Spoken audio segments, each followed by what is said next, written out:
Itinéraire *** Louis Aymon Itinéraire Paris-Bernard Grasset 61 rue des Saints-Pères, 61 927 du même auteur Maria Chapdelaine, roman, Bernard Grasset, éditeur. La belle que voilà, Bernard Grasset, éditeur. Colin Maillard, roman, Bernard Grasset, éditeur. Battle in Malone, roman, Bernard Grasset, éditeur. Il n'a été tiré de cet ouvrage que 50 exemplaires pour les archives de la maison Grasset, et numéroté de 1 à 50. Tout droit de traduction, de reproduction et d'adaptation réservé pour tous pays. Copyright by Bernard Grasset, 1927. Itinéraire de Québec à Montréal, une gare sans prétention, de longs quais de bois, et de chaque côté les trains du Pacifique canadien, qui attendent. Les bâtiments de la gare cachent Québec, des hommes canadiens, anglais ou français arrivent sans se presser, une valise unique à la main, mâchant un cigare, et s'installant n'importe où, comme s'ils prenaient un train de banlieue. Un groupe de jeunes filles échange avec une amie qui s'en va, d'interminables adieux bruyants et niais, ponctués de rires, de sorte que ce départ de Québec est pareil à tous les départs, et que la juxtaposition des deux races rappelle seulement les scènes habituelles à la gare du Nord ou à celle de Charing Cross, autour des trains Paris-Londres. Mais dès que ce train-là s'est ébranlé, la différence se fait perceptible et tout à coup frappante. Les pays traversés, d'abord. Ce sont les faubourgs de Québec qui alignent des deux côtés de notre course leurs maisons de bois, dont la rusticité neuve étonne, après les façades marquées des vieilles rues de la ville basse. Des passages à niveau rudimentaire, à la mode américaine, laissent une vision de carrioles frustes aux 4 grandes roues égales, et derrière ces carrioles arrêtées juste à temps, des routes rudimentaires aussi, détrempées par l'automne, où les chevaux enfoncent jusqu'au jarret et s'éclaboussent jusqu'à l'épaule. Puis avec le recul nécessaire, Québec apparaît, et la haute butte du fort, que les maisons d'autrefois couvrent et entourent, conserve en se rapetissant dans le lointain presque toute sa pittoresque majesté. Les lieux dont on s'éloigne ne sont presque jamais dépourvus de grâce, et leur disparition lente à l'horizon leur prête toujours de la mélancolie, mais pour Québec cette grâce et cette mélancolie ne sont pas seulement subjectives, elles logent à demeure entre ses murailles, et la silhouette de la ville et du fort persiste longtemps, et poursuit longtemps, en un reproche de vieille cité fière qui a fait plus que son devoir, et que ce siècle-ci qui lui doit tant semble négliger. Lorsque Québec a disparu, les regards reviennent naturellement vers l'entourage immédiat, et là encore sans détail rappelle au nouvel arrivant qu'il a traversé une mer plus vaste que la Manche, qu'il est en Amérique, enfin. Le train est un train à couloir, cela va sans dire. Les chemins de fer canadiens sont dans leur ensemble, de date récente, presque des nouveau-nés, et il est peu probable que, libres de faire construire leur matériel roulant à leur gré, ils aient eu la fantaisie de copier ces blocs de guérite adossés, décorés du nom de wagons, qui grinçant encore sur tant de lignes de France ou d'Angleterre. Ils n'ont pas plus copié le type que l'on a adopté en France pour les wagons à couloir, soit cette amélioration des impérissables guérites qui consiste à leur adjoindre simplement un passage sur le côté. Les wagons du Pacifique canadien n'offrent pas une seule cloison d'une de leurs extrémités à l'autre. Un passage central, des banquettes à 2 places, face à la route de chaque côté du passage, cela rappelle, en 3 fois plus grand, les voitures des divers métropolitains de Paris et de Londres.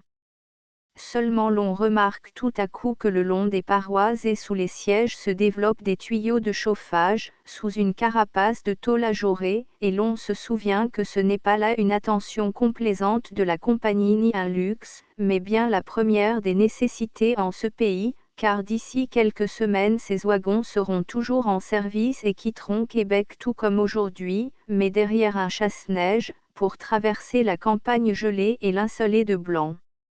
Lorsqu'on a remarqué cela, on tourne de nouveau les yeux vers les longues vitres, comme si l'on s'attendait à voir déjà les premiers flocons descendre, et, l'imagination aidant sans doute, le caractère du paysage s'affirme et saisit l'esprit, révélant dans chacun de ces détails un peu de la solennité redoutable du pays des longs hivers.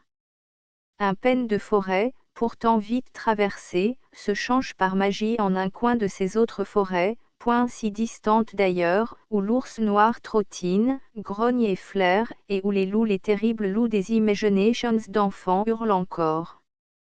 La nappe du Saint-Laurent, que l'on entrevoit soudain, fait songer aux grands fleuves d'eau vierge qui l'hiver s'endorment dans le gel, et où les caribous, au printemps, viennent furtivement casser avec leurs sabots la glace amincie, pour boire.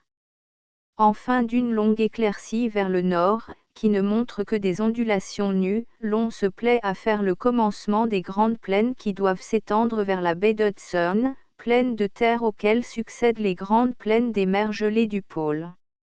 Jeu d'imagination, sans doute, visions forgées, mais ces visions naissent avec une facilité singulière et elles ne sont presque pas ridicules, puisqu'à chacune d'elles correspond une réalité toute proche, à quelques jours, presque à quelques heures de voyage.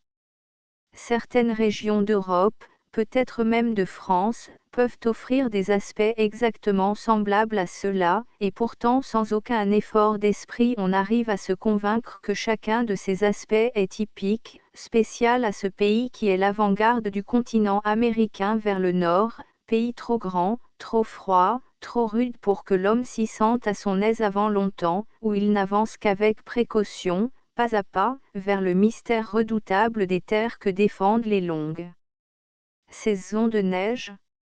Aussi l'Européen, le Français qui regarde à travers la vitre du wagon, se sent vivement dépaysé, il sent avec acuité le caractère étranger du paysage, cette gravité double de la contrée encore presque déserte, presque sauvage, et du septentrion qui menace. Dans ces grands wagons américains, il se prend à songer que le train, le rapide quotidien de l'Ouest, lorsqu'il aura passé Montréal, s'en ira d'un seul galop vers les grandes plaines de blé qui sont encore plus désertes, encore plus neuves, vers les provinces et les villes dont les noms mêlent les consonances britanniques et les vieilles consonances indiennes, le Manitoba, la Saskatchewan, l'Alberta, Winnipeg, Nipawin, Calgary, vers Vancouver, qui s'ouvre sur le Pacifique et sur l'Orient. Et voici qu'il sort de sa rêverie et que, dans l'attente de ces noms barbares, il trouve sous ses yeux des noms si familiers qu'il en reste étonné d'abord, puis ému. Les noms des stations qui défilent, ce sont Pont-Rouge, Saint-Basile, Grande-Inez, Grande-Pile, Trois-Rivières. Sur les quais de bois, devant les petites gares construites en médrios à peine dégrossis, les gens qui s'abordent ou se quittent, en face des portières des longs wagons américains, échangent des paroles d'adieu ou de bienvenue en un français traînant et doux, et l'on voit des femmes passer, alertes, accortes, dont les toilettes ne sont peut-être pas celles du boulevard, mais dont la mine, la mise et le maintien crient qu'elles sont françaises jusqu'à la moelle, qu'elles ont tout gardé des femmes de notre pays, ici entre le grand fleuve qui ne sera plus qu'une coulée de glace le mois prochain, et la lisière des grandes forêts mal connues. Le train repart, un employé circule entre les banquettes, offrant des magazines américains, de la gomme à mâcher, des cigares ou des sucreries. Il offre tout cela d'une voix nasale de Yankee, surprenante à des oreilles accoutumées aux accents anglais, mais voici que pour répondre à une question soudaine il s'arrête et se campe, familier, et sa voix change tout à coup. Ouais, fait-il. J'ai ben le soleil, de Québec, mais point la presse, je l'aurai point avant ce soir. Ben oui, monsieur. Vous pouvez fumer icitte, pour sûr. Il s'éloigne, alternant, pour vanter sa marchandise, son nasillement de Yankee et son parler savoureux de paysans picards ou normands. Et au milieu de la large campagne austère, où la culture s'espace et disparaît souvent, les vieux noms de France se succèdent toujours. Pointe du Lac, l'Épiphanie, Cabane Ronde, Terrebonne. docteur Ebony. Ils ont trouvé que la glèbe du septentrion répondait suffisamment à leur labeur, ces paysans opiniâtres, et ils sont restés là depuis 200 ans.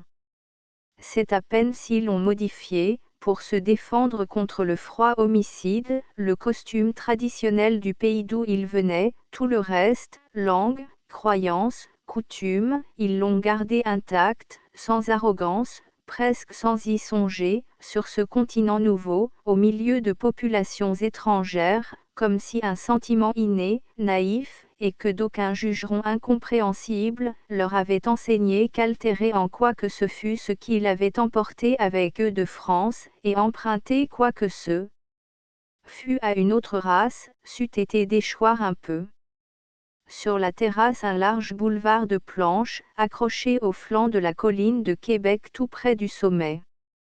Plus haut il n'y a guère que les talus de la vieille forteresse, plus bas la pente abrupte dégringole. Au pied de la colline la ville basse, toute ramassée sur elle-même, serrée entre cette pente insurmontable et le fleuve. Vu de cette hauteur le Saint-Laurent paraît étroit, et la rive sud toute proche, l'agglomération de maisons que porte celle-ci est Lévis, un faubourg de Québec que l'absence de pont élève à la dignité de ville séparée. Les deux berges sont découpées en cales où des vapeurs s'amarrent, elles sont bordées de hangars sur plusieurs points, et ces hangars, ces vapeurs, d'autres vapeurs plus petits qui font un va-et-vient incessant entre les deux rives, donnent l'illusion d'un vrai grand port moderne, que la vie commençante anime. Mais quand les regards se détournent et vont un peu plus loin à droite ou à gauche, les choses reprennent leurs proportions véritables et l'on perçoit que c'est la ville qui est l'accessoire, et non le fleuve.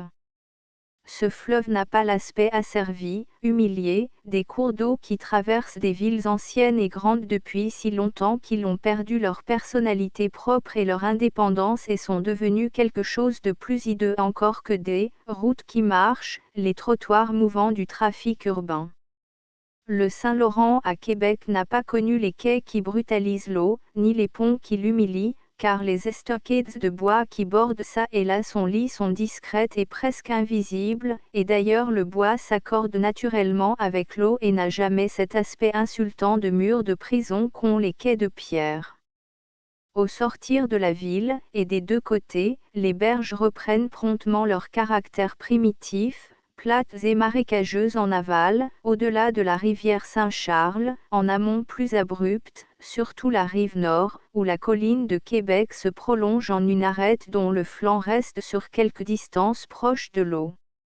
Si près de Québec ces berges du Saint-Laurent sont encore intactes, presque vierges, et précisément telles qu'elles devaient l'être il y a 3 ou 4 siècles, au temps où les pirogues de peau des Indiens étaient les seules embarcations qu'eût connues le fleuve.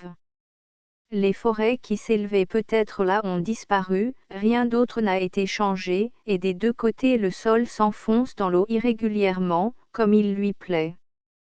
On devine cela du haut de la colline de Québec, de la terrasse qui surplombe, et cette étroitesse des limites jusqu'où s'est étendue l'empreinte humaine, jointe à la largeur du fleuve libre, laisse l'impression que c'est bien là un pays neuf, que l'homme n'a fait qu'égratigneur, et que Québec elle-même, la vieille ville, n'est après tout qu'une toute jeune personne, à la manière dont se mesure d'ordinaire la vie des cités.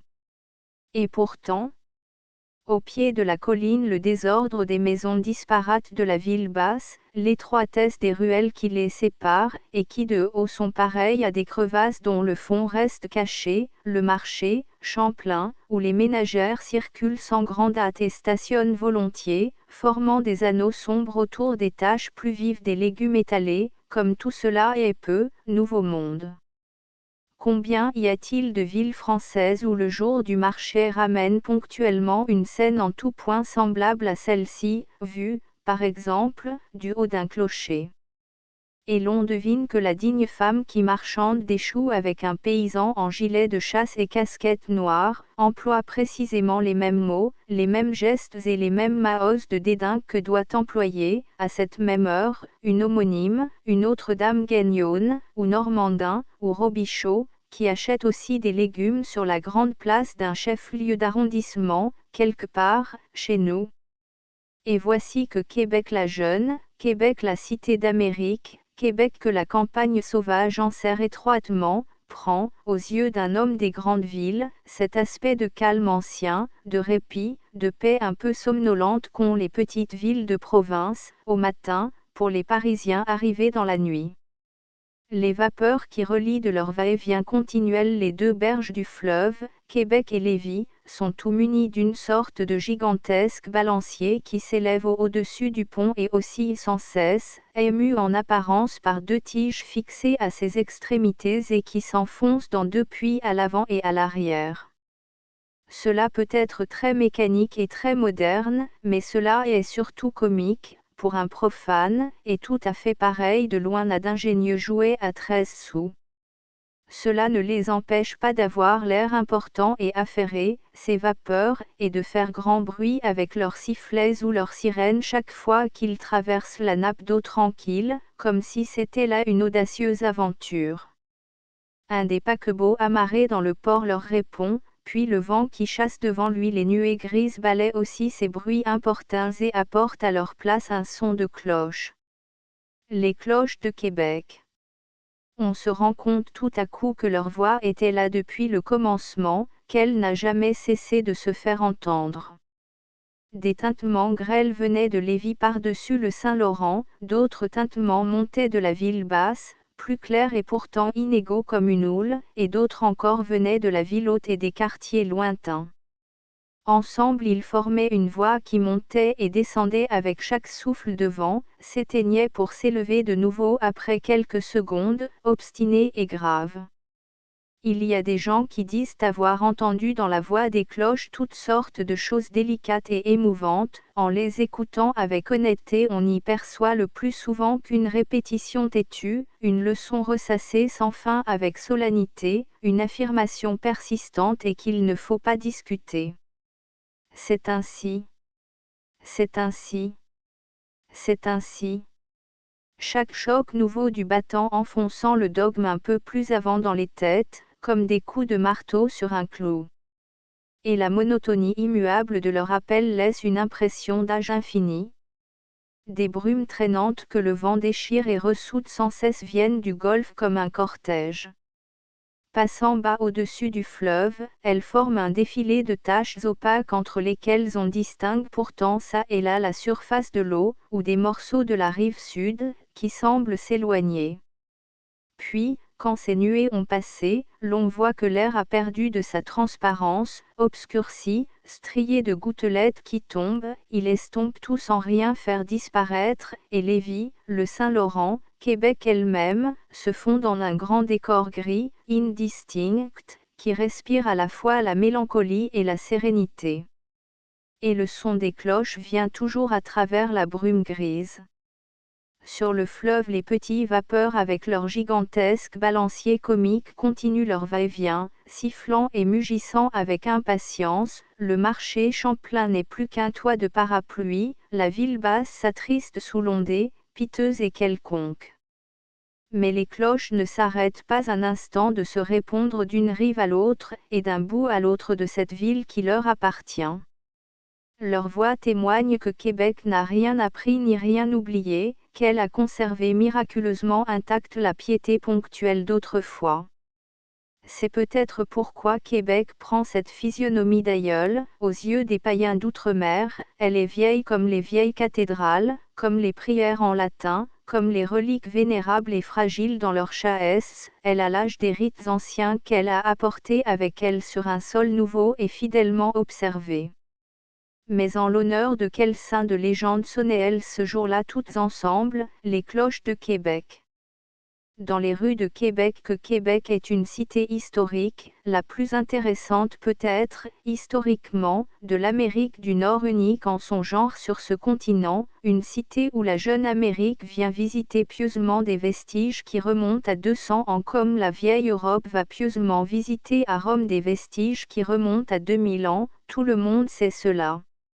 Mais c'est aussi une cité plus complexe qu'on ne veut bien le dire. Les Américains et les Canadiens de l'Ouest y mettent un rien de parti pris. Il leur plaît de faire de Québec une vénérable ruine qui se tient encore debout par miracle, d'exagérer la vie passée de la cité aux dépens de sa vie présente. Même sa voisine Montréal, qui compte maintenant plus d'un demi-million d'habitants contre 70 000 que compte Québec, prend souvent pour parler de cette dernière un ton protecteur, un peu apitoyé, le ton que prennent les « demoiselles de la ville » pour parler des grands-parents restés au village. C'est « la vieille capitale »,« la vieille ville » et d'autres expressions où l'adjectif « vieille » revient souvent, employé d'une manière un peu ambiguë. Ce peut être une marque de respect, il serait difficile de prouver le contraire, mais lorsque l'on personnifie des villes, c'est toujours à des femmes que l'on songe, et entre femmes cette insistance constante sur la différence d'âge n'est pas toujours regardée, je crois, comme une marque d'amitié. Peut-être y a-t-il en ce cas un tout petit ressentiment provoqué par le fait que Québec est encore la capitale de la province et le siège du gouvernement. Les Montréalais se défendront sans doute d'une aussi mesquine jalousie, et vraiment il vaut mieux les croire. D'ailleurs Montréal a bien d'autres soucis, entre autres celui de défendre âprement sa position de « plus grande ville du Canada » contre sa rivale de l'Ontario, Toronto, qui est, elle, différente de race, de religion et de langue. Mais les autres provinces mettent un peu d'affection à regarder Québec comme une curiosité de musée, déplacée en ce siècle-ci. Leurs habitants anglo-saxons la traitent aussi de « vieille ville », mais ils y ajoutent un autre adjectif, « vieille ville française », sans mépris ni inimitié, et simplement pour désigner le seul trait de la physionomie de Québec qui les ait frappés. S'ils viennent du Manitoba ou de l'Alberta, par exemple, provinces qui paraissent s'américaniser peu à peu sous l'influence des très nombreux immigrants des États-Unis qui viennent s'y établir chaque année, ils verront les choses avec les mêmes yeux que les touristes de New York, Boston ou Chicago qui viennent pendant l'été. L'étrangeté de rues étroites, souvent tortueuses, bordées de maisons qui ne sont pas assez vieilles pour être des curiosités architecturales, mais qui sont pourtant vieilles, et le montrent.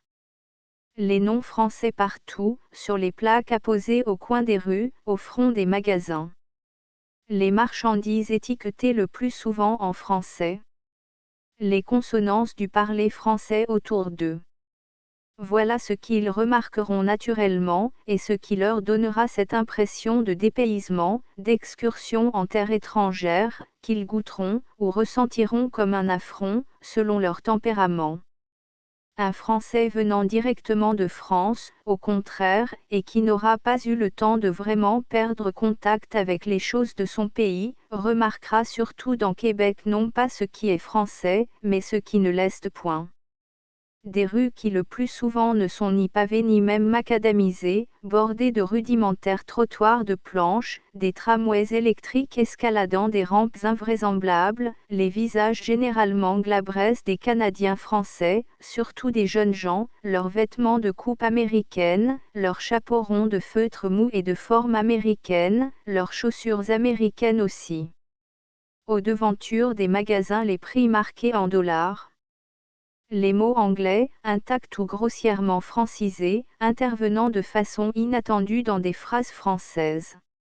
Autant de détails qui ne pourront manquer de surprendre un Français s'il a pris littéralement ces qualificatifs de « vieille ville française » que les gens venant d'autres pays que la France appliquent à Québec en toute sincérité.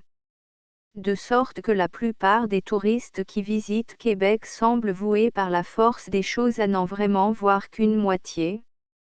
Or, c'est précisément ce caractère double de Québec ville française greffé sur le sol américain qui la rend si étrangement différente des autres villes.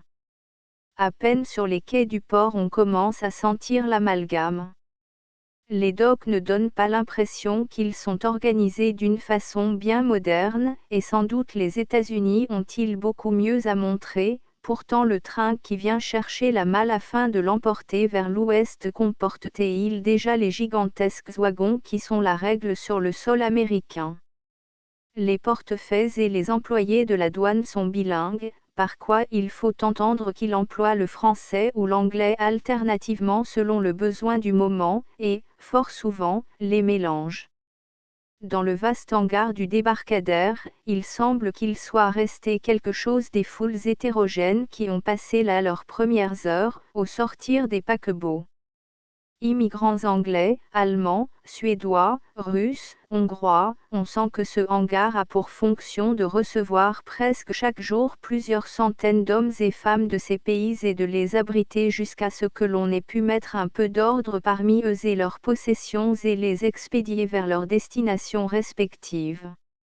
Autant que 4 parois nues peuvent être typiques, il est typiquement américain, ce hangar, lorsqu'on y trie comme des ballots les nouveaux arrivants. Ceux des passagers qui n'ont plus de formalités à remplir et n'ont pas besoin d'aide, un portefeuille, puis une voiture. Et tout de suite ils se croient en France. Que le portefeuille et le cocher parlent français, tous deux, cela n'est rien, mais on retrouve chez eux cette affectation d'empressement, cette obligeance démonstrative qui est rare en pays anglo-saxons, mais que les manœuvres d'autres races cultivent soigneusement, à moitié comme une vertu, à moitié comme un droit incontestable à un plus fort pourboire. Quand il faut les payer, en effet, leurs marchandages et leurs revendications pathétiques ne manquent pas de produire l'effet attendu. Si le sort favorise un peu les nouveaux arrivants, c'est dans une calèche qu'ils sont montés. La calèche est une institution purement québécoise et la pièce la plus curieuse peut-être de tout le magasin d'accessoires de Québec.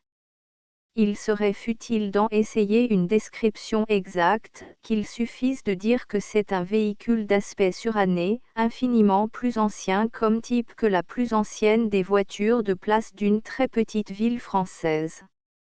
Cela a 4 roues grêles, un haut marchepied, 2 sièges opposés, assez incommodes, et souvent une de ces indescriptibles portières qui persistent à n'être ni ouvertes ni fermées, et qu'il faut tôt ou tard se résigner à tenir de la main dans une position qui n'est guère qu'un compromis.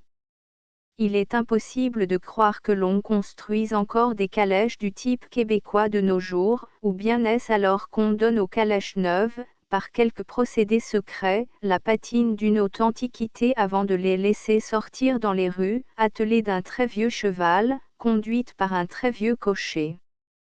Qu'un cas à la calèche s'en va dans les rues de Québec, qui à l'automne ressemblent à des fondrières. Curieusement l'on regarde par la portière, au sortir des hangars des docks et des entrepôts voici plusieurs passages à niveau rudimentaire, une ligne de chemin de fer qui passe pour ainsi dire en pleine rue et une longue file de ces énormes wagons américains, arrêtés tout près. Quelques mètres plus loin la lumière tombe sur l'enseigne d'une boutique close, et on lit « Eusebio marchand de rares fêtes ».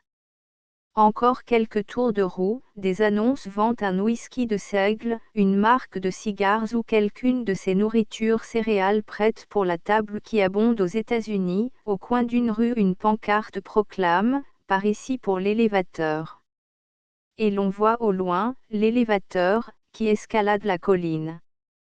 Un jeune homme arrêté au bord d'un trottoir de bois mâche un cigare, les mains à fond dans les poches, son chapeau de feutre mou rabattu sur les yeux, ne laissant voir qu'une moitié de son masque osseux et glabre de Yankee, et juste au moment où l'impression d'américanisme devient aiguë et étouffe les autres, la calèche ralentit, s'arrête, le cocher dit cordialement « C'est icitte, monsieur ».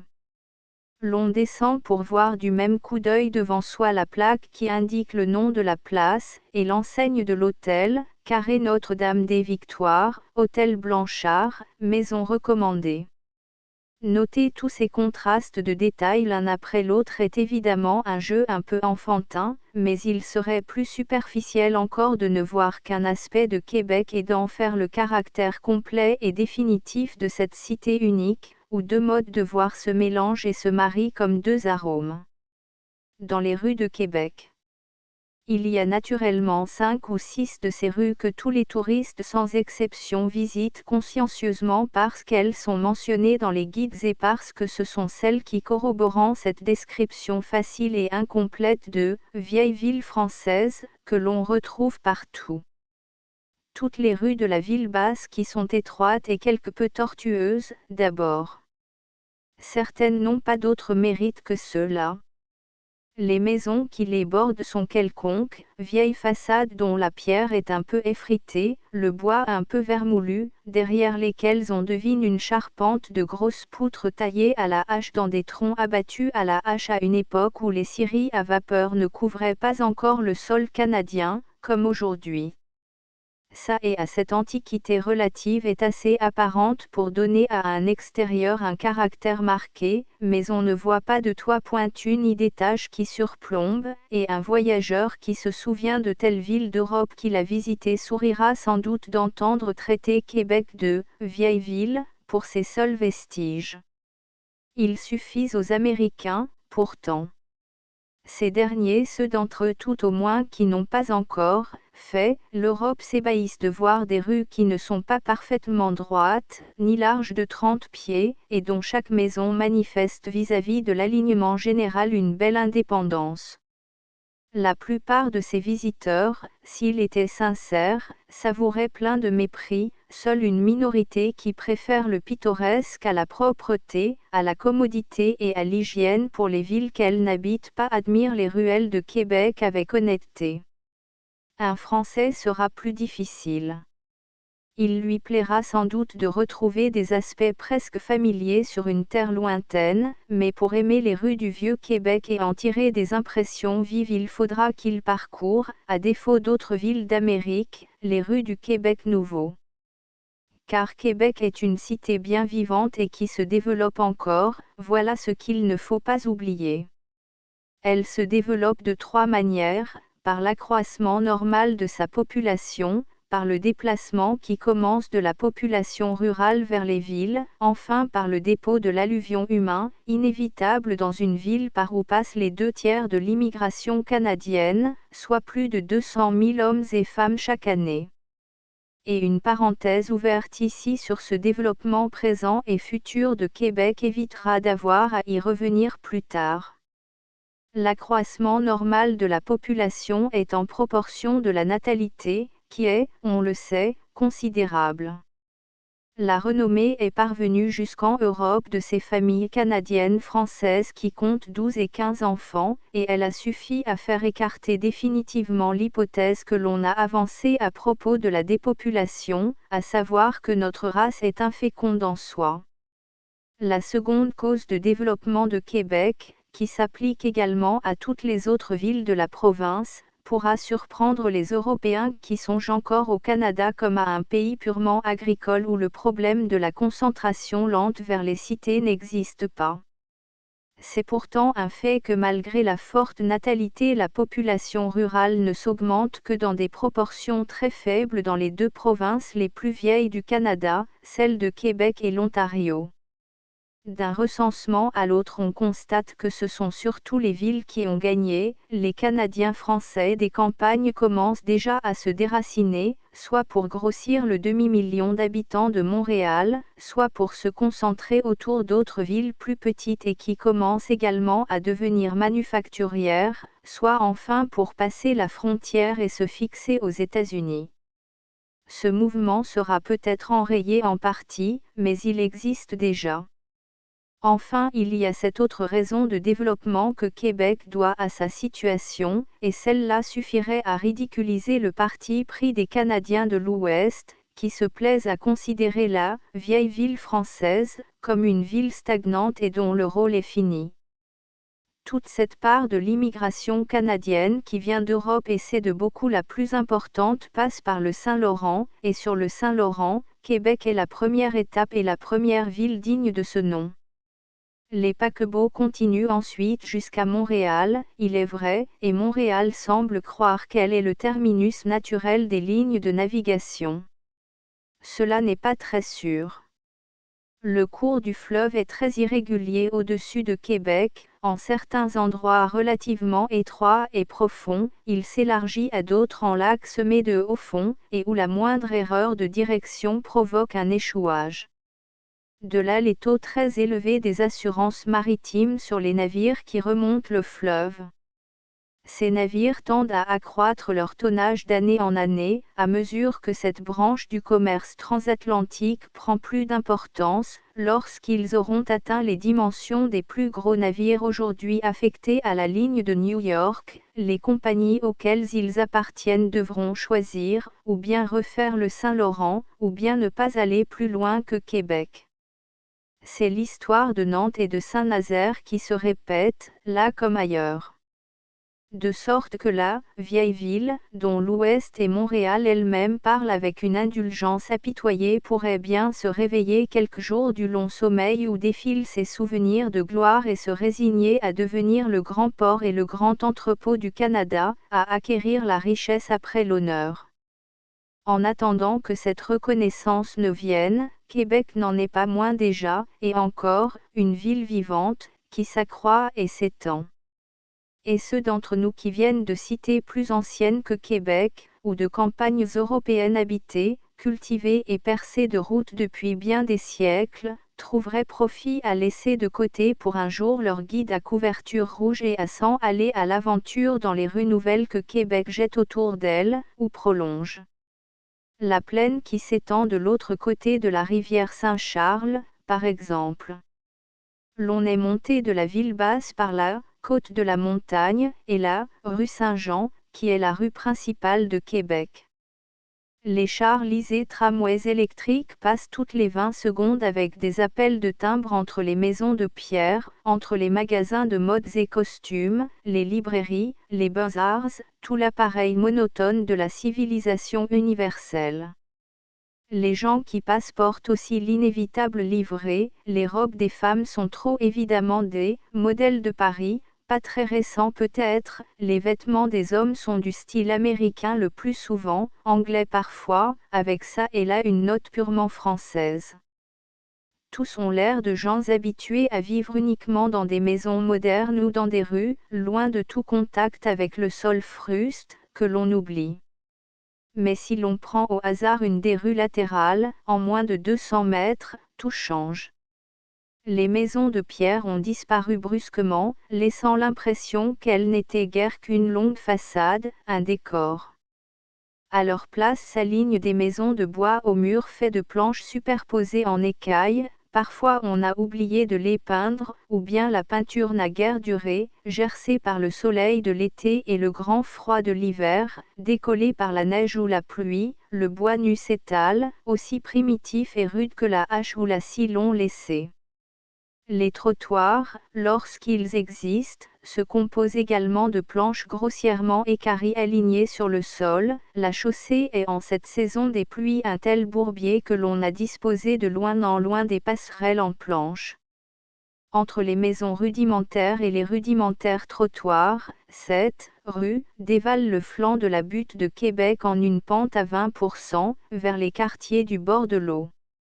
En bas de la pente, la civilisation d'en haut semble se reproduire, l'on retrouve les chars et les maisons de pierre, mais plus loin c'est la plaine qui commence et la rivière Saint-Charles, que l'on passe sur un pont primitif et une fois cette rivière franchie l'on retrouve les maisons de bois, plus rudimentaires encore, plus espacées, les trottoirs de bois, plus grossiers, la chaussée qui semble devenir peu à peu une simple piste détrempée sur le sol vierge.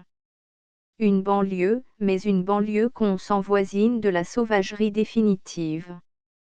Les voitures qui passent sont des buggies américains, aux 4 roues grêles égales, ou bien des carrioles d'un type analogue, mais plus frustes, leurs roues sont boueuses jusqu'au moyeu, les chevaux qui les traînent sont crottés jusqu'au poitrail. Beaucoup sont conduites par des hommes qui ne peuvent être que des paysans, ils ont le masque terriblement simple et obstiné de ceux qui se battent avec la terre. Et ce sont des masques de paysans français, la ressemblance échappe parfois, mais elle est parfois frappante, figure familière sous les feutres bosselés ou les casquettes, silhouette familière même sous les confections américaines aux larges épaules matelassées.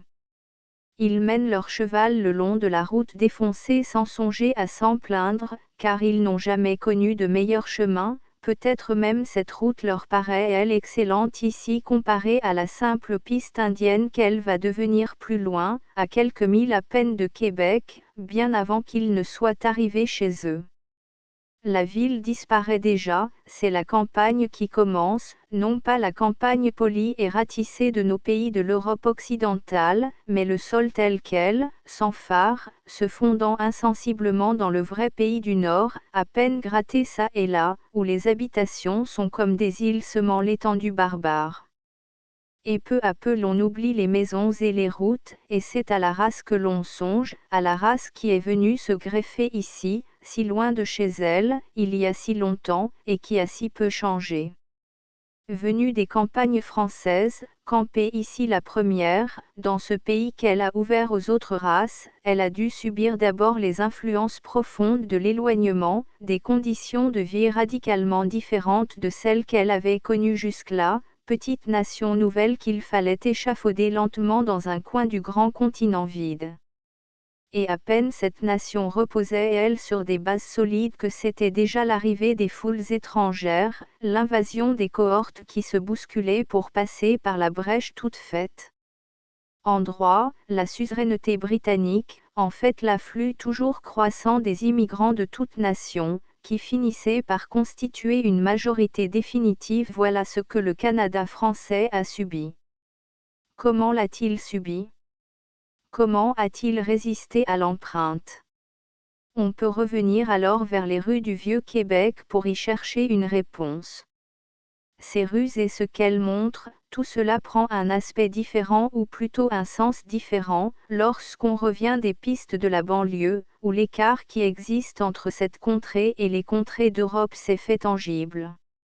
Et l'on se rend compte promptement que tous ces détails qui au premier abord frappent un Français comme étant des marques de dénationalisation sont sans exception superficielles, négligeables.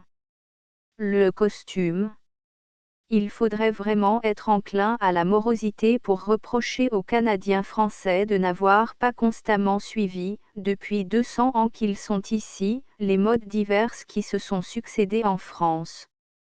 Leurs jeunes gens des villes ont tout naturellement adopté, et sans qu'il y ait dans leur cas aucune affectation, la tenue anglo-saxonne qui se répand de plus en plus même sur le sol français, et leur reproche raté ont de n'avoir pas compris la beauté des vestons de velours et des cravates lavalières. Quant aux habitants des campagnes, leur costume est forcément pendant 5 mois de l'année, un costume qui ne peut avoir d'équivalent en France, puisqu'il a pour fonction de les protéger contre le grand froid, et le reste du temps leurs vêtements sont les vêtements de travail du paysan, qui sont partout à peu près les mêmes. Le système monétaire. Le Canada français ne pouvait guère se révolter contre le reste du Canada à seule fin de se donner le système français actuel de francs et de centimes, qui, au reste, n'existait pas encore à l'époque où le bloc français du Canada prenait racine. Du système canadien-américain de dollars et de cents, il a promptement fait quelque chose qui lui appartient en propre en dénommant les dollars des piastres et les cents des centimes ou des sous. Un chauvin fraîchement débarqué du paquebot s'arrêtera peut-être devant une vitrine où s'étalent des complets de coupe américaine, dont le prix sera indiqué par un chiffre quelconque précédé du signe $, et il secouera la tête avec une tristesse un peu comique, en songeant que ceux qui traitaient Québec de « ville française, habitée par des Français » en ont menti. Mais avant qu'il ne soit reparti, des Québécois s'arrêteront à leur tour derrière lui, et il les entendra causer entre eux. Des belles rardes, ça. Ouais. Regarde ce capot-là, donc, à 15 piastres. Et notre chauvin s'en ira tout réconforté, gardant longtemps dans l'oreille la musique des mots français et de l'accent du terroir. Si l'on prend l'une après l'autre d'autres manifestations extérieures de l'âme intime du Canada français, ces 1000 détails qui sont en somme les seules choses sur lesquelles on puisse, au premier jour, méditer sans ridicule, l'impression reste la même. Il y a eu sans doute une évolution logique, différente de l'évolution qui a pris place dans le même temps sur le sol français, et peut-être même par parallèle, mais ce n'a été qu'une évolution, et les traces d'assimilation, d'empreintes laissées par une autre race, sont bien difficiles à trouver. Les suzerains britanniques, ayant eu la délicatesse de ne rien imposer de leur mentalité et de leur culture, se sont trouvés également incapables d'en rien faire accepter par persuasion. Les Canadiens français leur ont emprunté leur langue pour s'en servir quand il leur plaît, pour leur propre avantage. Pour le reste, il ne semble pas leur être venu à l'esprit qu'ils puissent trouver grande chose qui valût d'être empruntée. Les rues du Vieux-Québec sont un témoignage. En s'enfonçant plus avant dans le Canada français, l'on trouvera que les traits extérieurs qui rappellent l'ancienne patrie se font de plus en plus rares et disparaissent souvent, et l'on pourrait être tenté de croire que tout ce qu'il y a de français sur le sol américain disparaît en même temps. De peur que cette apparence n'en impose dès la première heure, Québec conserve intact le décor ancien et précieux de la ville basse. Ce n'est pas une simple copie de vieille ville française, et il faut s'en réjouir, mais bien une ville canadienne déjà, et ses ruelles sont sur des routes bosselées qui se fondent en pistes dans la campagne presque vide. Seulement ces ruelles apportent une sorte d'obstination à montrer une fois pour toutes, et par 100 signes évidents, de quel pays venaient les hommes qui les ont créées, qui ont depuis lors poursuivi leurs tâches, et qui n'ont guère changé. De Liverpool à Québec et au bureau de la ligne allant, dans Cockspur Street, un employé présente les deux faces du dilemme d'une manière concise et frappante. Pour aller à Montréal, dit-il, vous avez le choix entre deux de nos services, celui de Liverpool et celui de Londres-Le Havre. Par Liverpool, la traversée dure 7 jours. Sur la ligne du Havre, on mange à la française, avec du vin au repas. La traversée dure 13 jours. Pour un investigateur professionnel, le carnet à la main, à l'affût des généralisations faciles, c'était déjà là une occasion de contraste à établir, entre la hâte essentielle des anglo-saxons et l'indolence de nos compatriotes qui se résignant fort bien à faire la traversée sur un vieux bateau, et à y consacrer 2 semaines, pourvu qu'ils puissent jusqu'à Montréal manger à la française, et l'Empereur le Médoc 2 fois par jour. Mais après 8 ans de Londres, les contrastes anglo-français ont perdu leur relief, et les généralisations ne semblent plus aussi faciles ni aussi sûres. Je n'ai songé qu'à peser le pour et le contre. 13 jours en mer, c'est tentant. Mais octobre s'avance déjà, et il est bon de se ménager quelques semaines pour aviser, une fois là-bas, avant que ne descende l'hiver, cet hiver qu'on s'imagine si redoutable de loin. Je suis donc parti par Liverpool, 4 jours plus tard. 7 jours de mer. Bonne mer, pas assez houleuse pour être gênante, assez pour n'être point insipide.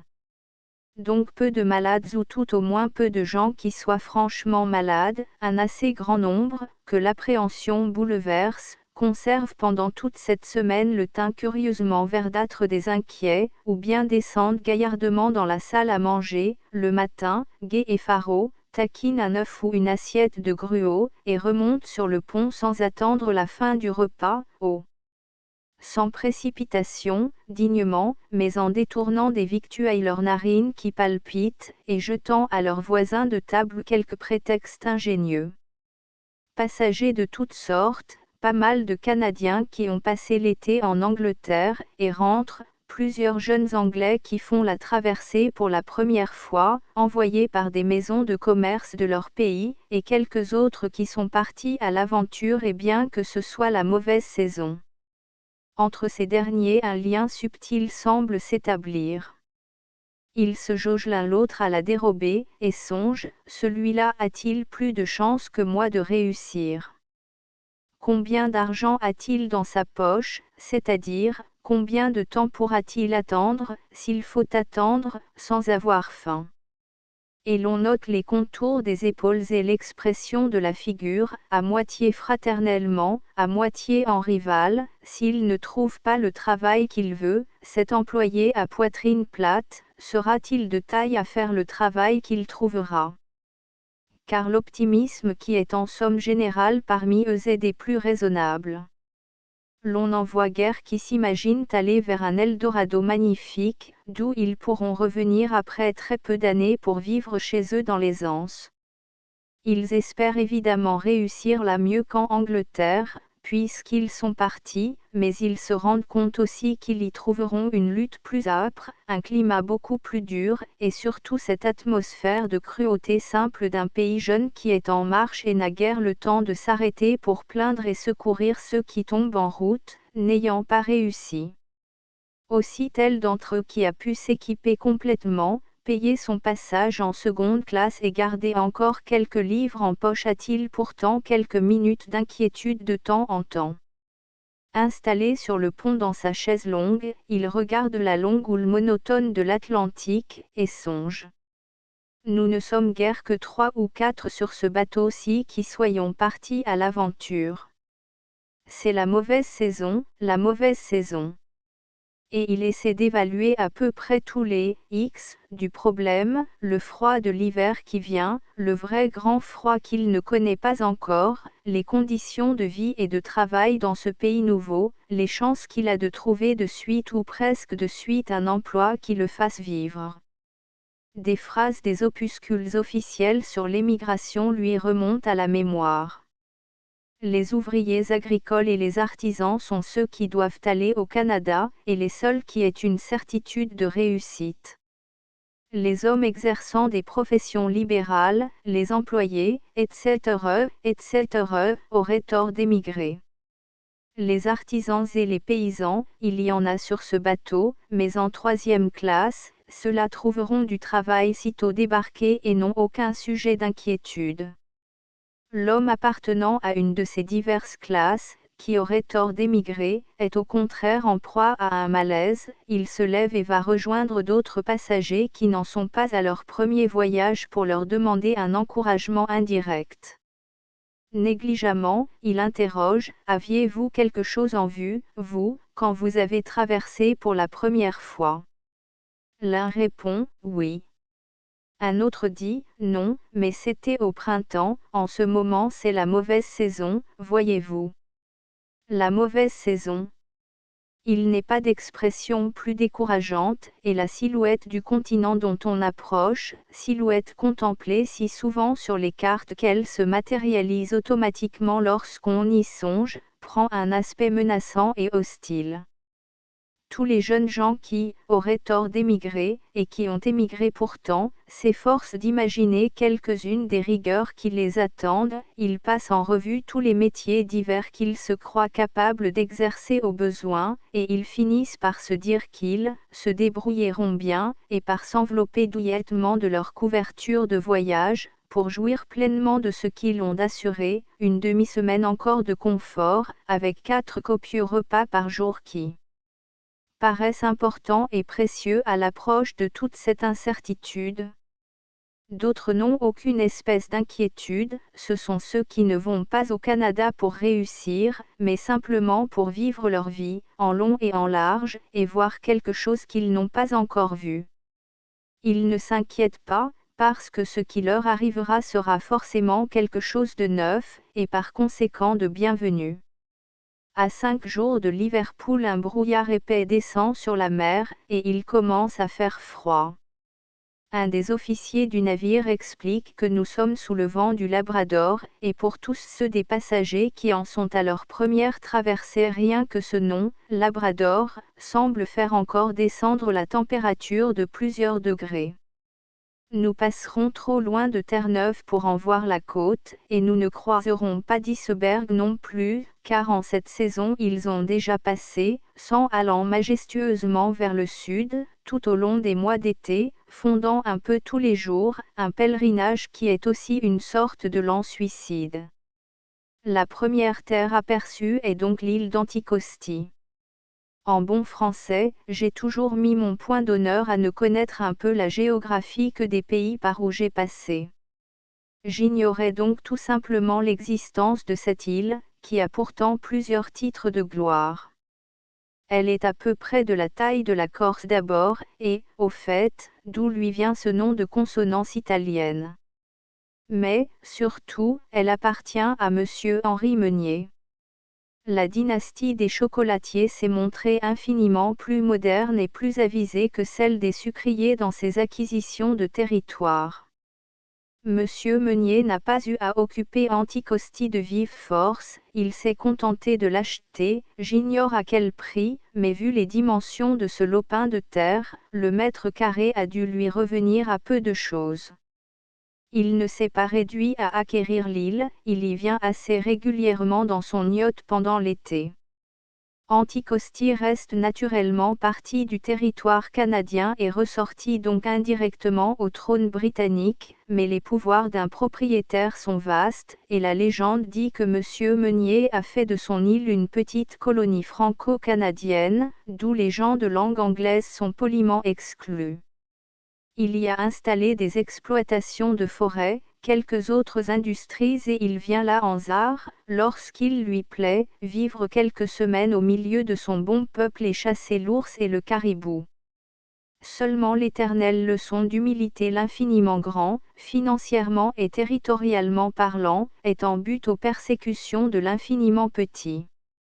L'illustre chocolatier poursuit d'année en année une lutte sans succès et sans espoir contre les moustiques et les méringouins, qui sont le fléau des terrains boisés et humides pendant la saison chaude, et moustiquaires, voilettes de gaz, lotions diverses destinées à inspirer aux moustiques le dégoût de la peau humaine, arrivent à peine à rendre supportable au maître d'Anticosti le séjour de ces terres. Nous ne voyons, nous, de son île, qu'une interminable côte basse, brune, lointaine, que le brouillard montre et cache comme en un jeu, puis quand vers le soir le brouillard se lève on s'aperçoit que cette côte a disparu, et c'est de nouveau l'apparence de la pleine mer. Seulement la vue de cette première terre transatlantique, et le souvenir des cartes souvent consultées, nous rend presque sensible la proximité des deux rives du golfe du Saint-Laurent, rives toujours hors de vue, mais qui se resserrent sur nous d'heure en heure. Le lendemain lorsque nous maintenons sur le pont respirer un peu, au sortir des cabines étouffantes, avant le déjeuner du matin, une de ces rives est devenue visible et en quelques heures nous en venons à la longer de tout près. Elle est plate et nue au sortir de l'eau, mais bientôt des collines apparaissent à l'intérieur, dont la ligne se rapproche. L'atmosphère un peu embrumée leur prête une majesté factice, et des lambeaux de nuages qui traînent à mi-hauteur exagèrent complaisamment leur taille, qui n'est que médiocre. Mais il n'en faudrait pas tant pour river l'attention des passagers, qui sont maintenant tous sur le pont et regardent avec une sorte d'intérêt candide. La moindre terre prend un relief saisissant, après une semaine passée sur l'eau, mais ce qui marque cette terre-ci à nos yeux d'une grandeur émouvante, c'est surtout qu'elle est la terre canadienne, l'avant-poste du continent vers lequel nous allions. Une côte d'une silhouette exactement semblable, vue quelque part en Europe, dans la Baltique ou la mer Noire, n'aurait pas ce prestige, et je crois bien que cela serait également vrai d'une côte asiatique ou africaine. L'Amérique reste essentiellement le pays où l'on va tenter sa fortune, le pays pour lequel on a quitté son pays. Une contrée que l'on visite en passant, ou bien où l'on va habiter quelques années au plus, n'a pas cet abord solennel de terre promise, ni cet aspect d'énigme double des contrées où beaucoup d'hommes viennent vivre pour toujours ou pour longtemps, l'énigme de ce que le continent cache derrière sa frange visible, et l'énigme de la vie qu'il leur donnera. Même aujourd'hui, où la colonisation et le défrichement sont devenus des opérations prosaïques, industrielles, dépourvues de toute aventure, le premier aperçu de la côte américaine dans le lointain réveille chez beaucoup de nous des âmes irrationnelles, anachroniques, d'aventuriers, et nous émeut curieusement. Mais sans doute faut-il pour ressentir cela voyager autrement qu'en touriste, avoir un peu d'incertitude dans sa vie, et se trouver au milieu de gens pour lesquels le passage du vieux continent au nouveau est un coup de dé d'une importance poignante, sur lequel ils ont presque tout joué. Une des prédictions orgueilleuses que l'on entend et que l'on lit le plus souvent sur le sol canadien est que le XXe siècle sera le siècle du Canada, comme le XXe siècle a été celui des États-Unis.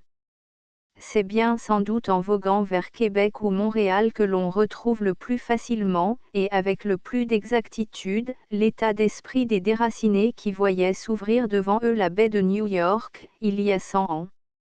Ceux qui, approchant de cette ville aujourd'hui, regardent grandir la statue de la liberté et l'entassement des gratte-ciel, ne peuvent que connaître des impressions différentes, parce que le premier aspect que l'Amérique leur offre est celui d'une cité entre les cités, et non plus l'aspect primitif, saisissant, du pays vide qu'ils vont défricher et remplir. Le navire qui remonte le Saint-Laurent au contraire, se rapproche de la rive en arrivant à Rimouski, qui est la première escale depuis Liverpool et la seule avant Québec.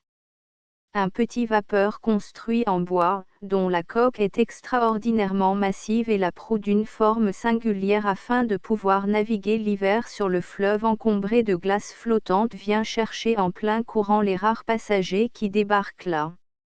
De la ville elle-même, cachée par une île et de peu d'importance d'ailleurs, nous ne voyons qu'un clocher et une masse indistincte de maisons aux toits rouges et bruns. Mais cette côte sud reste pendant longtemps proche et visible, lorsque nous repartons. Une ligne de chemin de fer la suit, à peu de distance du fleuve. La bande de terre que cette ligne et le fleuve bornent est semée de villages, des agglomérations de maisons de bois au ton neutre, où les bruns dominent, maisons toujours groupées autour d'un clocher pointu, mais qui semblent pourtant s'espacer volontairement, tenter de relier entre eux les villages, pour faire bonne figure et combler un peu les vides du pays trop grand. Car derrière ce chapelet de villages de pêcheurs et d'agriculteurs c'est la péninsule du Nouveau-Brunswick et du Maine, le territoire le plus avancé vers l'est, le plus proche de l'Europe de toute l'Amérique civilisée, et où se trouvent pourtant encore des étendues de plusieurs milliers de kilomètres carrés dépourvues de lignes de chemin de fer, de routes et presque d'habitations, et des forêts profondes où l'on ne pénètre que de loin en loin, à l'automne, pour chasser le loup et l'orignal. Mais c'est la côte nord qui donne, quand on s'en rapproche, la plus forte impression de pays à peine entamé, encore vide et sauvage. Peut-être l'imagination y est-elle pour quelque chose, le souvenir que de ce côté-là il n'y a plus de civilisation réelle, plus de villes qui méritent le nom de ville, plus rien que ça et là quelques groupes de maisons de bois peureusement assemblées, quelques postes perdus au coude des rivières, et plus loin encore rien que les tentes de peau des derniers Indiens, semées dans les recoins les moins incléments de l'Ingava et du Labrador. Pourtant la part de l'imagination n'est pas nécessairement grande et sa tâche est facile. Par endroits cette côte nord sort du fleuve d'un jet et s'élève de suite en colline arrondie aux trois quarts couverte de pins, la roche se montre parfois à travers la terre, mais il n'y a que peu de parois à pic ou d'escarpements, partout des lignes simples, sévères, assez amples pour que les pans de forêt qui les couvrent ne changent pas leur profil, partout des bruns et des verts sombres, le brun de la terre nue, le brun des troncs serrés, le vert sombre de leur feuillage, et aussi d'autres tons neutres de végétation qui a été sobre de couleurs et de lignes même au fort de l'été, et qui maintenant s'éteint ou s'assombrit encore. De loin en loin, avec une sorte de surprise, on voit des maisons. En voici une à mi-pente, une autre au bord de l'eau, 5 ou 6 assemblées dans un repli du terrain, et il semble bien qu'autour de leurs murs s'étendent des espaces éclaircis qui doivent être des champs. Mais entre chaque maison ou chaque groupe de maisons il y a plusieurs milles de pente abrupte, un vallonnement profond ou un sommet arrondi, souvent un pen de forêt qu'il faudrait contourner, et l'on se prend à chercher des yeux, généralement en vain, les pistes rudimentaires qui doivent pourtant les unir entre elles ou les unir à quelque chose, faciliter leur approche aux hommes d'ailleurs. Et soudain l'on croit voir le fleuve bordé d'une croûte de glace, encombré de lourds blocs de glace serrés qui descendent le courant, les pentes couvertes de la neige profonde de l'hiver, et la présence de ces maisons isolées, l'existence des gens qui y vivent, deviennent, pour nous autres hommes des pays grouillants, des choses presque inexplicables et pathétiques. Toute la journée notre navire remonte le fleuve, se rapprochant tantôt d'une berge et tantôt de l'autre pour suivre la ligne de l'eau profonde. Ce chenal, par où tout le trafic du Canada passe 7 mois de l'année, les 7 mois pendant lesquels le fleuve est praticable et marqué avec un soin et une précision qui rappellent à chaque instant son importance. C'est un chapelet ininterrompu de feux et de bouées. Pourtant quand le brouillard vient, dans l'après-midi, nous devons nous arrêter, jeter l'ancre, et rester là 1 heure, une longueur d'humidité froide, d'opacité impalpable que l'appel lugubre de la sirène perce toutes les minutes.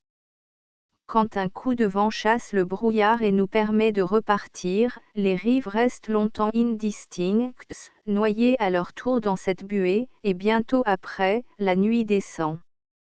2 Sur le steamer qui va de Liverpool à Québec, steamer appartenant à une compagnie anglaise et chargé de passagers presque tous anglais, où tout rappelle aux voyageurs qu'il vient de quitter un port anglais et se dirige vers un autre port dont il semble que ce ne soit qu'une sorte d'entrée monumentale, s'ouvrant sur une vaste colonie anglaise. Le Canada français et la race qui l'habite ne paraissent être que des entités de second plan dont le rôle est fini, falote, vieillotte, confite dans le passé.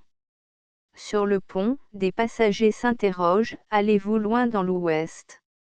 En avez-vous pour longtemps encore après Montréal? Et toutes les réponses se ressemblent, pour longtemps. Oh! 5 jours de chemin de fer environ. Où je vais? Calgary. Edmonton. Vancouver. Pour eux Québec n'est que le porche aux sculptures archaïques par où il faut passer pour déboucher dans la rudesse des pays nouveaux, du vrai Canada, du Canada qui compte. Ils n'ont à l'esprit et à la bouche que des strophes de la grande épopée de l'Ouest, les villes solides et prospères là où il n'y avait pas 5 huttes voilà 10 ans. Tant de boisseaux de blé produits cette année par des terres défrichées de la veille. Sans mines déjà prêtes et qui n'attendent que le passage de la voie ferrée pour dégorger leurs métaux. Le navire remonte le Saint-Laurent, arrive en vue de Québec.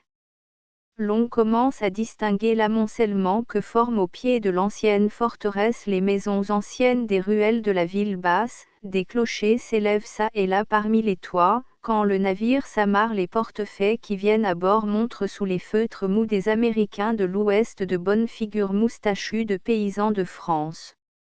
Les passagers se pressant aux bestiniges et regardent tout cela avec une curiosité amusée, et même ceux d'entre eux qui sont canadiens ne voient guère dans cet accueil de Québec qu'une sorte de spectacle qui ne les touche pas de très près, une pantomime d'une troupe étrangère, dans un décor étranger. Aux questions que leur posent des compagnons de voyage qui voient Québec pour la première fois, ils répondent avec une nuance de dédain. Oui. C'est une ville assez curieuse. Une vieille ville? Une ville française, tout y est français, et ils se hâtent de gagner le train qui les emportera vers leur Canada à eux, loin de cette enclave étrangère. Mais ce train marchera 10 heures à pleine vitesse avant de sortir de l'enclave que leur navire aura déjà traversé pendant 20 heures avant Québec. Il laissera des 2 côtés de vertigineuses étendues de territoire qui vont jusqu'aux États-Unis au sud et jusqu'au Labrador au nord, et qui font partie de l'enclave. Ce train traversera Montréal, une ville de 500 000 habitants qui malgré tout est encore française plus qu'à moitié. Il retrouvera à travers tout le Canada et jusqu'à Edmonton et Vancouver, aux portes du Pacifique, des groupes clairsemés mais vivaces de Canadiens français qui restent Canadiens français intégralement, même dans leur isolement, et le resteront. Et la fécondité de cette race est telle qu'elle maintient ses positions bien qu'elle ne reçoive, elle, qu'une immigration insignifiante. Sa force de résistance à tout changement aussi bien à ceux qui américanisent qu'à ceux qui anglicisent est telle qu'elle se maintient intacte et pure de génération en génération. Toute cette partie de son territoire qui reste encore à défricher et à exploiter, elle manifeste sa volonté de la défricher et de l'exploiter elle-même. En face des hordes étrangères qui arrivent chaque année plus nombreuses, elle ne marque aucun recul. Le voyageur venant de France qui sait cela et qui en errant dans les rues de Québec songe à cette volonté inlassable de se maintenir, regarde autour de lui avec une acuité d'attention qui lui semble presque un devoir.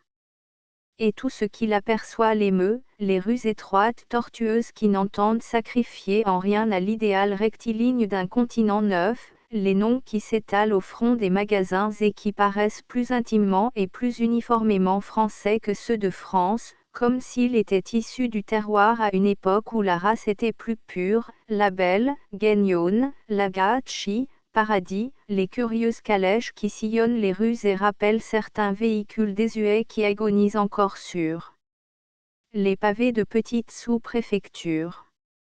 Le passant regarde le nom des rues, rue Saint-Joseph, rue sous le Fort, côte de la Montagne, et il se souvient tout à coup avec un sursaut que c'est la courbe immense du Saint-Laurent qui ferme l'horizon et non le cours sinueux d'une petite rivière de France.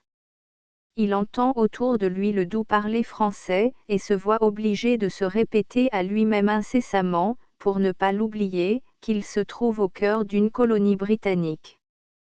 Il voit sur la figure de chaque homme, de chaque femme qu'il croise le sceau qui proclame qu'ils sont de la même race que lui, et un geste soudain, une expression, un détail de toilette ou de maintien fait naître à chaque instant en lui un sens aigu de la parenté.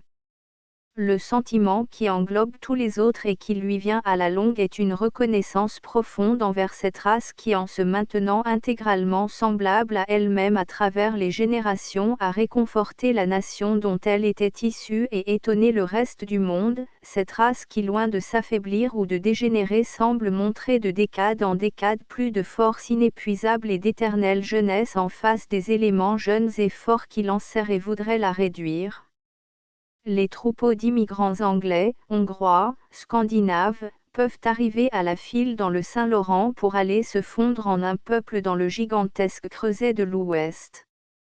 L'ombre du trône britannique peut s'étendre sur ce pays qui lui appartient au moins de nom. Les plaines du Manitoba, de la Saskatchewan et de l'Alberta peuvent faire croître de leur suc nourricier une race neuve et hardie qui parlera au nom du Canada tout entier et prétendra choisir et dicter son destin. Québec n'en a cure.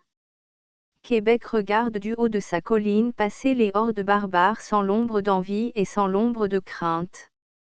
Québec reçoit les messages royaux avec une tolérance courtoise. Québec sait que rien au monde ne pourra bouleverser le jardin à la française qu'elle a créé pieusement sur le sol fruste de l'Amérique et que toutes les convulsions du continent nouveau ne sauraient troubler la paix profonde et douce que les Français d'autrefois ses fondateurs ont dû emporter du pays de France comme un secret dérobé. Table de Québec à Montréal 7 sur la terrasse 19 dans les rues de Québec 29 de Liverpool à Québec 61 achevé d'imprimer le 20 janvier 1927 par l'imprimerie Floche, à Mayenne, France. Astérisque astérisque astérisque End of the project Gutenberg e-book itinéraire astérisque astérisque astérisque updated editions will replace the previous one the all editions will be renamed. Creating the works from print editions not protected by US copyright law means that no one owns the United States copyright in these works, so the Foundation, and you, can copy and distribute it in the United States without permission and without paying copyright royalty.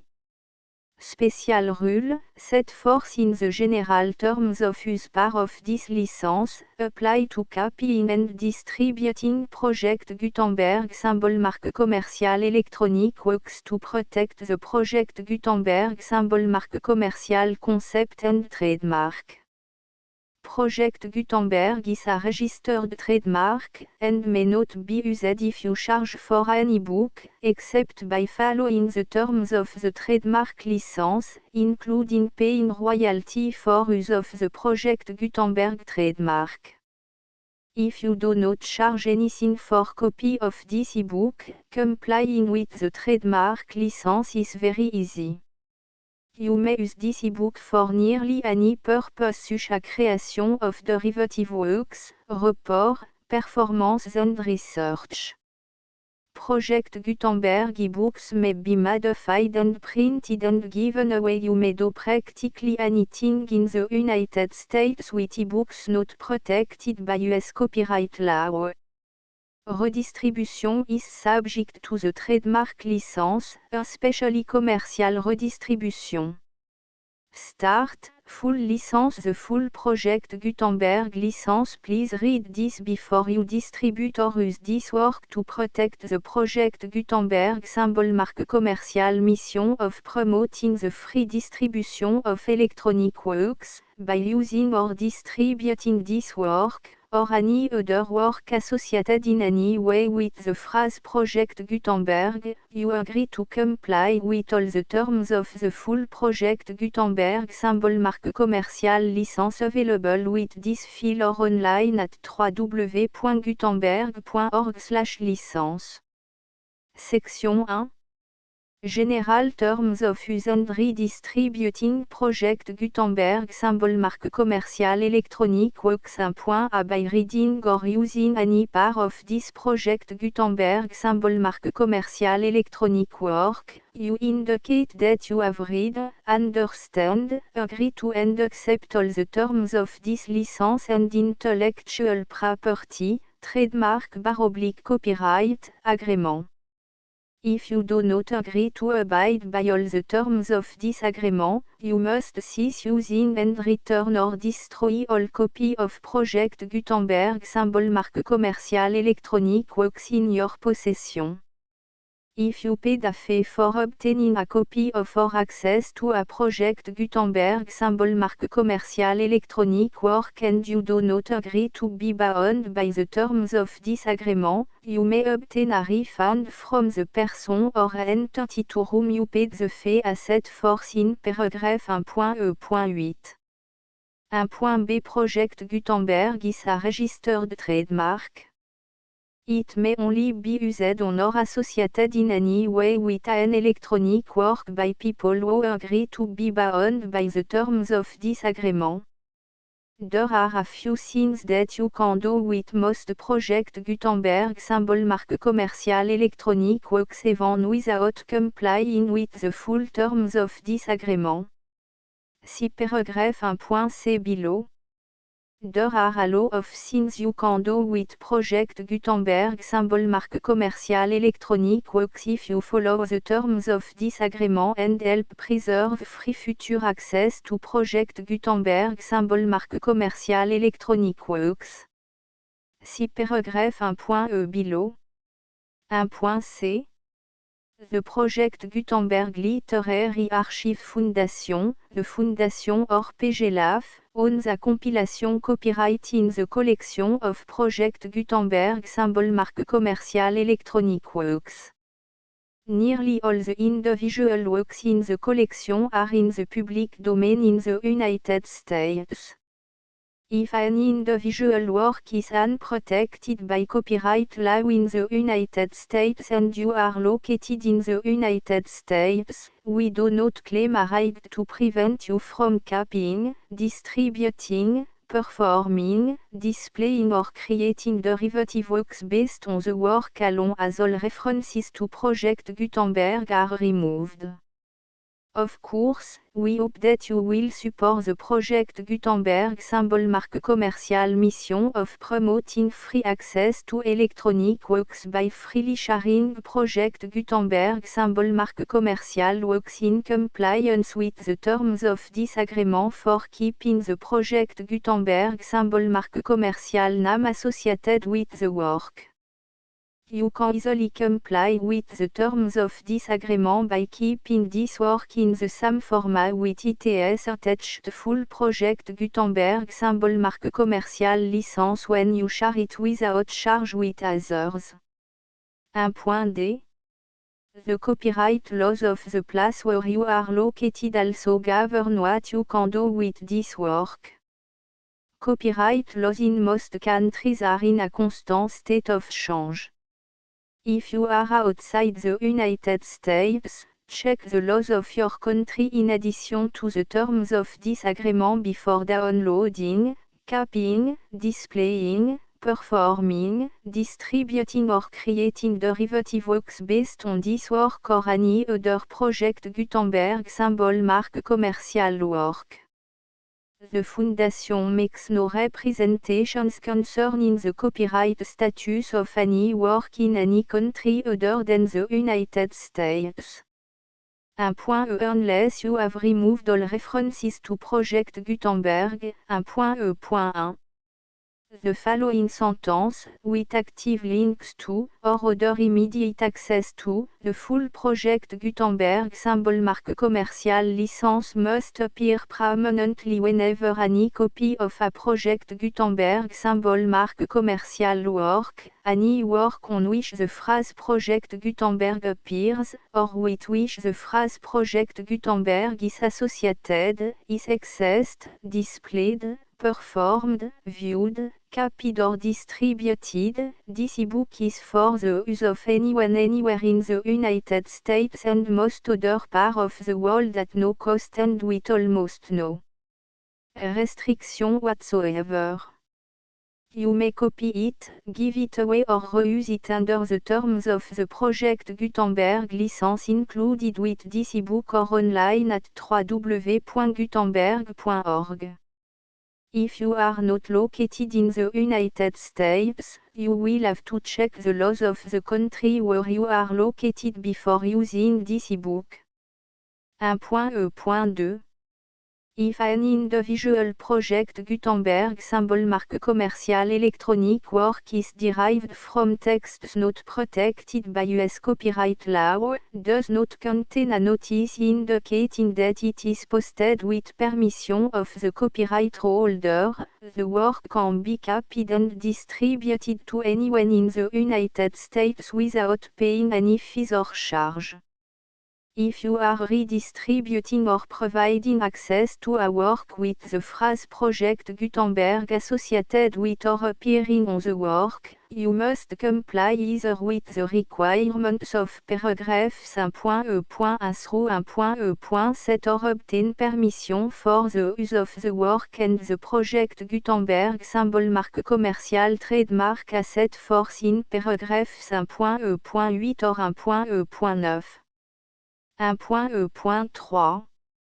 If an individual Project Gutenberg symbol marque commercial electronic work is posted with the permission of the copyright holder, your use and distribution must comply with both paragraphs 1.E.1 through 1.E.7 and any additional terms imposed by the copyright holder. Additional terms will be linked to the Project Gutenberg symbol marque commercial license for all works posted with the permission of the copyright holder found at the beginning of this work. 1.E.4.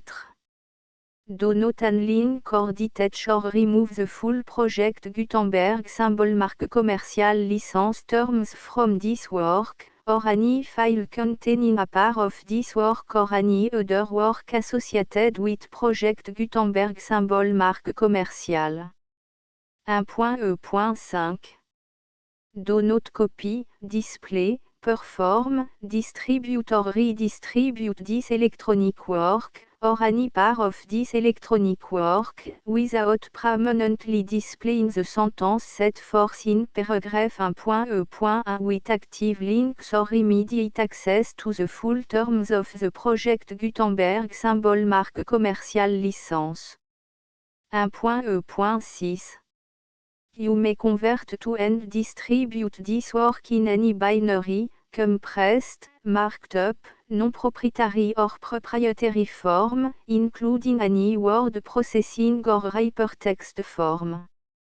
However, if you provide access to or distribute copy of a Project Gutenberg symbol marque commercial work in a format other than plain vanilla ASCII or other format used in the official version posted on the official Project Gutenberg symbol marque commercial website, www.gutenberg.org, you must, at no additional cost, fee or expense to the user, provide a copy, a means of exporting a copy, or a means of obtaining a copy upon request, of the work in its original plain vanilla ASCII or other form. Any alternate format must include the full Project Gutenberg symbol marque commerciale licence as specified in paragraph 1.e.1. 1.e.7. Do not charge a fee for access to, viewing, displaying, performing, copying or distributing any Project Gutenberg symbol marque commerciale works unless you comply with paragraph 1.e.8 or 1.e.9. 1.e.8. You may charge a reasonable fee for copy of or providing access to or distributing Project Gutenberg symbol marque commerciale electronic works provided that you pay a royalty fee of 20% of the gross profit you derive from the use of Project Gutenberg symbol marque commerciale works calculated using the method you already use to calculate your applicable tax. The fee is owed to the owner of the Project Gutenberg symbol marque commerciale trademark, BU et HAS agreed to donate royalty under this paragraph to the Project Gutenberg Literary Archive Foundation. Royalty payment must be paid within 60 days following each date on which you prepare, or are legally required to prepare, your periodic tax returns. Royalty payment should be clearly marked as sent to the Project Gutenberg Literary Archive Foundation at the address specified in section 4, Information à bout donation to the Project Gutenberg Literary Archive Foundation. You provide a full refund of any money paid by a user who notifies you in writing, or by email, within 30 days of receipt that // does not agree to the terms of the full Project Gutenberg symbol marque commerciale licence. You must require such a user to return or destroy all copy of the works possessed in a physical medium and discontinue all use of and all access to other copy of Project Gutenberg symbol marque commerciale works. You provide, in accordance with paragraph 1.f.3, a full refund of any money paid for a work or a replacement copy, if a defect in the electronic work is discovered and reported to you within 90 days of receipt of the work. You comply with all other terms of this agreement for free distribution of Project Gutenberg symbol marque commerciale works. 1.e.9. If you wish to charge a fee or distribute a Project Gutenberg symbol marque commerciale electronic work or group of works on different terms than are set forth in this agreement, you must obtain permission in writing from the Project Gutenberg Literary Archive Foundation, the manager of the Project Gutenberg symbol marque commerciale trademark. Contact the Foundation as set forth in section 3 below. 1.f.1.f.1 Project Gutenberg volunteers and employees expend considerable effort to identify, do copyright research on, transcribe and proofread works not protected by US copyright law in creating the Project Gutenberg symbol marque commerciale collection. Despite these efforts, Project Gutenberg symbol marque commerciale electronic works, and the medium on which they may be stored, may contain defects such as, but not limited to, incomplete, inaccurate or corrupt data, transcription errors, a copyright or other intellectual property infringement, a defective or damaged disk or other medium, a computer virus, or computer code that damage or cannot be read by your equipment. 1.f.2 Limited warranty, disclaimer of damage, except for the right of replacement or refund described in paragraph 1.f.3, the project Gutenberg Literary Archive Foundation, the owner of the project Gutenberg symbol mark commercial trademark, and any other party distributing a project Gutenberg symbol mark commercial electronic work under this agreement, disclaim all liability to you for damages, costs and expenses, including legal fees. You agree that you have no remedy for negligence, strict liability, breach of warranty or breach of contract except those provided in paragraph 1.f.3. You agree that the foundation, the trademark owner, and any distributor under this agreement will not be liable to you for actual, direct, indirect, consequential, punitive or incidental damages even if you give notice of the possibility of such damage. 1.f.3 Limited right of replacement or refund, if you discover a defect in this electronic work within 90 days of receiving it, you can receive a refund of the money, if any, you paid for it by sending a written explanation to the person you received the work from. If you received the work on a physical medium, you must return the medium with your written explanation. The person or entity that provided you with the defective work may elect to provide a replacement copy in lieu of a refund. If you received the work electronically, the person or entity providing it to you may choose to give you a second opportunity to receive the work electronically in lieu of a refund. If the second copy is also defective, you may demand a refund in writing without further opportunities to fix the problem.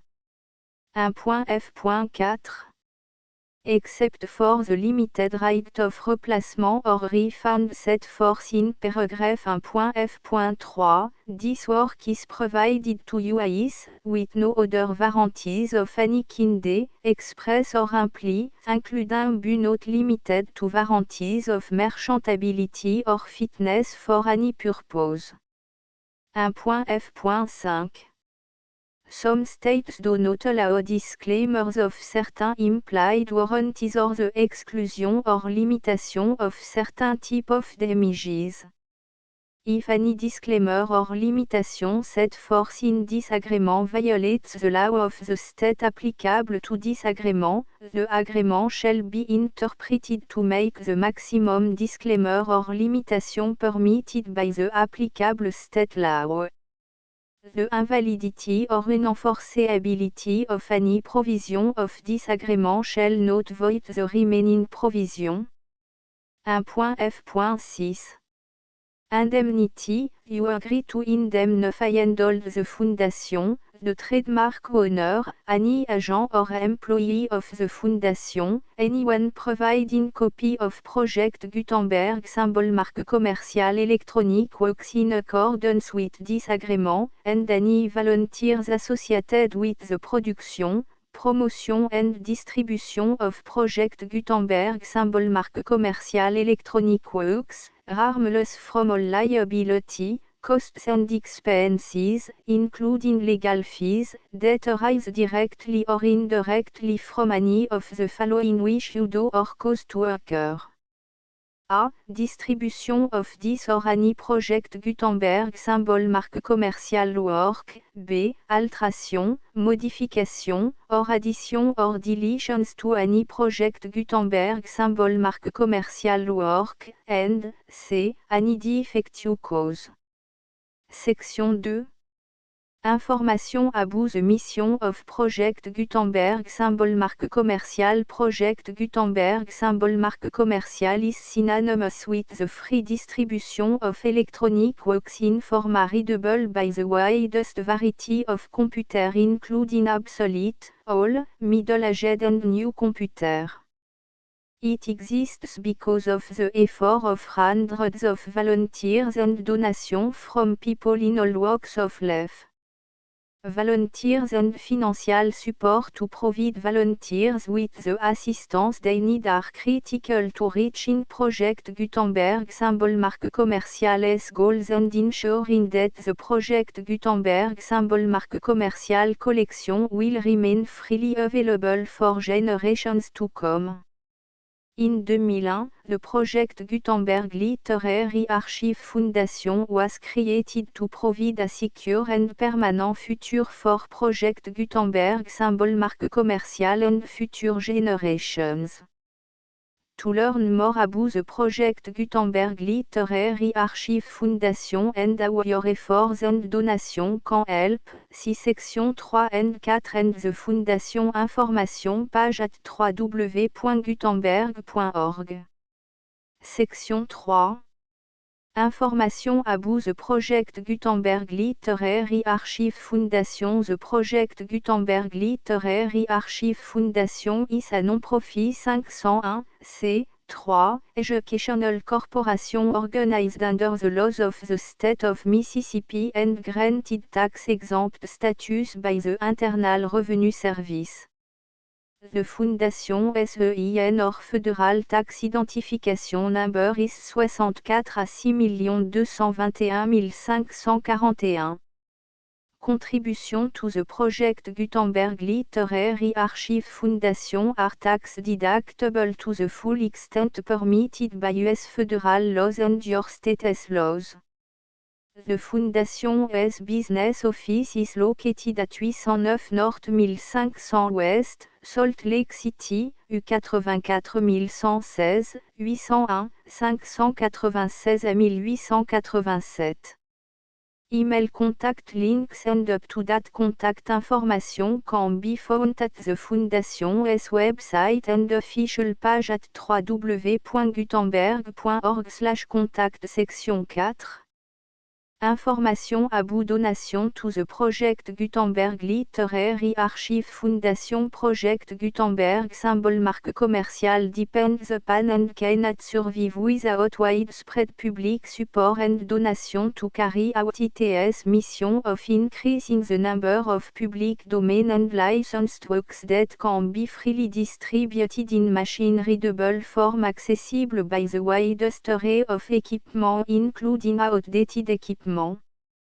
Many small donations, $1 to $5,000, are particularly important to maintaining tax-exempt status with the IRS. The Foundation is committed to complying with the laws regulating charities and charitable donations in all 50 states of the United States.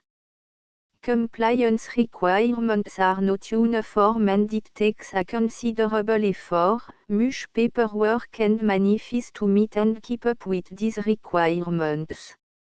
We do not solicit donations in locations where we have not received written confirmation of compliance.